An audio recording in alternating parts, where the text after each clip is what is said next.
سب سے پہلی اور بنیادی بات ضرورت یہ سمجھنے کی ہے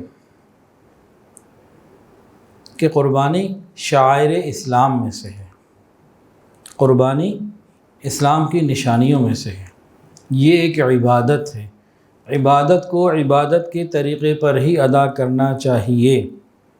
الحمدللہ پوری دنیا میں مسلمان قربانی بڑے شوق سے کرتے ہیں، بہت شوق سے کرتے ہیں، لیکن اگر دین کے مطابق سیکھ کر کریں گے تو اس کا فائدہ اور زیادہ ہوگا۔ اگر ہم نے دین کو سیکھنا اور سمجھ کر کرنا چھوڑ دیا تو پھر یہ ایک رسم اور رواج بن کے رہ جائے گی، نعوذ باللہ۔ ہاں، اگر ہم اس کو دین سمجھ کر، عبادت سمجھ کر سیکھتے رہیں گے، مسائل معلوم کرتے رہیں گے، سنت کے مطابق کرنے کا شوق رکھیں گے، یہ شاعر اسلام ہی کی تعظیم ہوگی اور ہمارے لیے یہ خیر کا ذریعہ ہوگا۔ قربانی کے مسائل سیکھنا کیوں ضروری ہے؟ کوئی بتا سکتا ہے اس کا جواب؟ قربانی ہو، حج ہو یا کوئی بھی دین کا عمل سیکھ کر کرنا کیوں ضروری ہے؟ سمجھ لیجئے، لِيَبْلُوَكُمْ أَيُّكُمْ أَحْسَنُ عَمَلًا، یہ ہے اصل بات۔ لِيَبْلُوَكُمْ أَيُّكُمْ أَحْسَنُ عَمَلًا، اس کا ترجمہ بتائیں جی۔ اللہ تاکہ تمہیں آزمائے کہ تم اچھے عمل کر رہے ہو، اکثر عملہ نہیں ہے، احسن عملہ، اچھے طریقے سے، بہترین طریقے سے کر سکو۔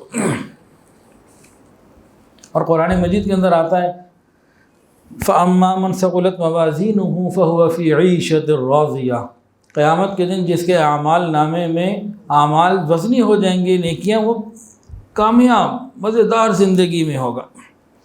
تو یہاں دو باتیں معلوم ہوئی ان دونوں باتوں سے۔ پہلی بات تو یہ معلوم ہوئی کہ اللہ تعالیٰ کے یہاں تعداد کی بات نہیں، کوانٹٹی کی بات نہیں، کوالٹی کی بات ہے۔ کوالٹی چیک کریں گے، احسن ہو، ایک تو یہ بات۔ دوسری بات کہ اعمال قیامت کے دن تولے جائیں گے، یعنی ہماری قربانی، ہمارا حج، ہمارا ذکر، ہمارا اور بھی ہر عمل، نماز، سب کچھ تولا جائے گا۔ جب یہ بات معلوم ہوگی تولا جائے گا تو اب ہر آدمی کی، مسلمان کی فطری خواہش یہ ہوگی کہ میرا عمل وزن میں بھاری بھی ہو تاکہ اعمال نامہ نیچے جائے نیکیوں کا، میں جاؤں اوپر جنت میں۔ تو اب سوال یہ پیدا ہوتا ہے کہ اعمال نامے میں اعمال وزنی کیسے ہوں گے؟ اعمال نامے میں اعمال میں وزن کیسے آئے گا؟ قربانی آپ نے بھی کی، آپ نے بھی کی، میں نے بھی کی، ایک کی وزنی تھی ایک کی نہیں تھی، جانور تو سب کا ایک جیسا تھا۔ ایک تو اخلاص کی ضرورت ہے، دوسرا سیکھ کر سمجھ کر سنت کے مطابق کرنے کی ضرورت ہے۔ جو عمل سنت کے مطابق ہوگا وہ وزنی ہوگا، اور جو سنت کس سے جتنا دور ہوگا اتنا بے وزن ہوگا۔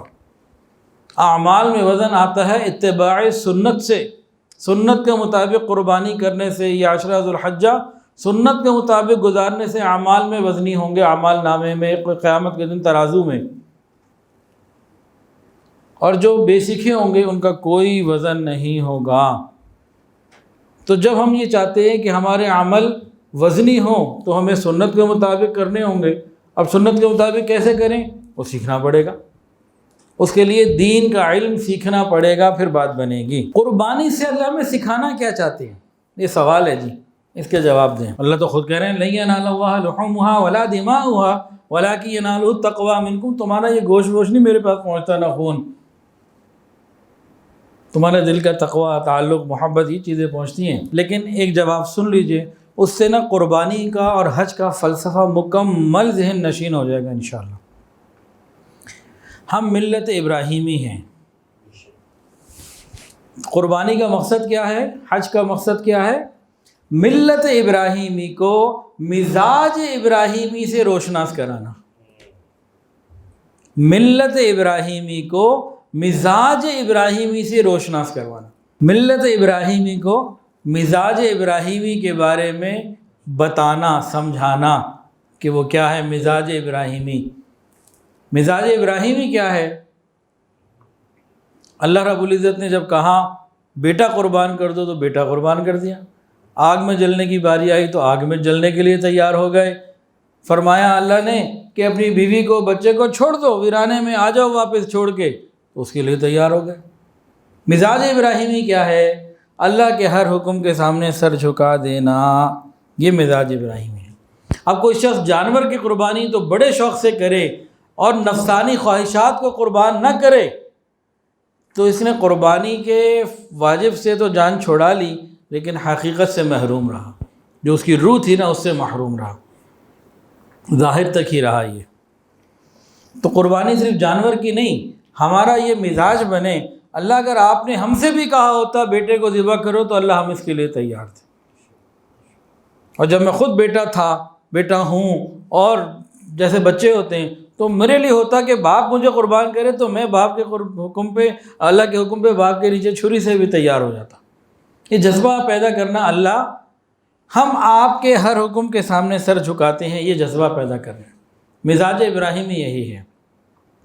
تو قربانی کا اور حج کا مقصد ایک جملے میں سمجھنا ہو تو ملت ابراہیمی کو مزاج ابراہیمی سمجھانا۔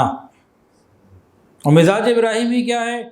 جو رب کا حکم آگے سر جھکاتا ہے، کوئی لاجک نہیں پیش کرنی، کوئی چوں چرا نہیں کرنی، بس ماننا ہے، یہ مزاج ابراہیم۔ ویڈیو کے نیچے سبسکرائب کے بٹن پہ کلک کریں، بیل کے آئیکن پہ کلک کیجئے تاکہ ہر نئی ویڈیو کی نوٹیفیکیشن آپ کو مل جائے۔